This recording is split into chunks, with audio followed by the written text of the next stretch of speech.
2000-3000 வருடங்களாக இந்தியா மாதிரியான அசிங்கமான கலாச்சாரம் வேறு எங்கும் இல்லை என்று இந்தியா குறித்து மிக இழிவாக பேசியுள்ளார் பிரகாஷ் ராஜ். இது எங்க பேசியிருக்காரு அப்படின்னு பார்த்தோம்னா, அரசமைப்பு சட்ட பாதுகாப்பு இயக்கம் என்ற பேர்ல ஒரு கூட்டத்தை நடத்தியிருக்கிறார்கள்.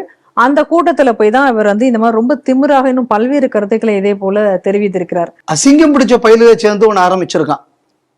இதுவரை நம்ம மரியாதையா பேசியிருப்போம் யாருனாலும். இவனுக்கெல்லாம் ஒருமையில தான் பேசணுமே தவிர இவனுக்கெல்லாம் பன்மையில இந்த ராஸ்கல் எல்லாம் பேசக்கூடாது. இந்த வார்த்தையை நாம் பயன்படுத்துறது கொஞ்சம் கஷ்டமா இருந்தாலும் இப்படித்தான் இருக்கணும். அப்படி அசிங்கமான நாட்டில் எதுக்கு இவன் இருக்கணும்? இந்த பையன் போக வேண்டியதானே.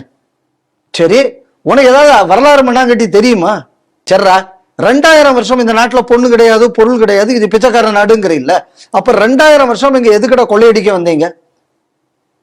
அலெக்சாண்டர் எதுக்கிட்ட அந்த நாட்டுக்குள்ள வந்தான்? அதுக்கப்புறம் ஹூன எதுக்கிட்ட வந்தான்? கிரேக்கன் எதுக்கிட்ட அந்த நாட்டுக்கு வந்தான்? சாகர்கள் எதுக்கு இந்த நாட்டுக்குள்ள வந்தான்? 17 முறை வந்தானடா கெசினி. அப்புறம் கோரி வந்தான். அதுக்கப்புறம் கோரி கடைசியில் இங்க அவன் இருந்து அடிமை வம்சம் இங்க செட்டில் ஆச்சு. அதுக்கப்புறம் முகலாயர் வந்தான். அதுக்கப்புறம் இவன் சார்ந்து இருக்கிற கிறிஸ்தவ பயல்களே 4 முறை வந்தான்.